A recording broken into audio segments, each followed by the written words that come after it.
dengan cara macam Tamim Dari. You datang dengan backhoe you, walaupun Sultan Selangor dah kata, memang Sultan Selangor kata kuil dah terlalu banyak ni, tak ikut kepadatan daripada segi agama Hindu. So kita nak pergi selesaikan ni. Sebab Tuanku Selangor bila dah titah, Tuanku Agung dah titah, kita maknanya kita nak pergi selesaikan lah. So takkanlah penyelesaian tu berlaku dalam 5 hari. Sudah tentu benda yang 80 tahun ambil masa pun 6-7 bulan juga. Ya. Atau 3 bulan lebih lah. Lebih, Kan? ya. So bila you datang dengan backhoe you nak pecahkan struktur bangunan, you tak nampak ke ada Tuhan yang orang Hindu sembah? Tak ada adab ke you? Bodoh sangat ke you? You dah tahu kalau Tuhan tu sembah ke bumi, jatuh ke bumi, sudah tentu agama Hindu ni marah. Tu saya kata otak you taruh mana? Ini hari kalau nak bergaduh memang kita boleh bergaduh. Tapi adakah itu jalan penyelesaian dia?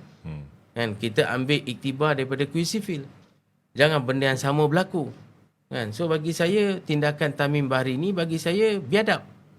Tak ada cakap banyak kali, memang biadab. Satu, you derhaka sendiri kepada Raja-Raja Melayu.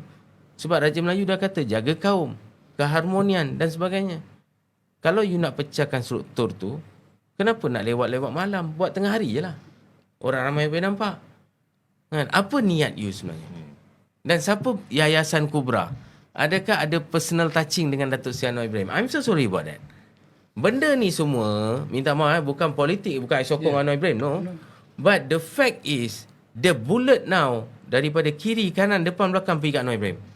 I dah cakap dah, yang ini kita panggil dalam politik adalah perang saraf, gerak saraf.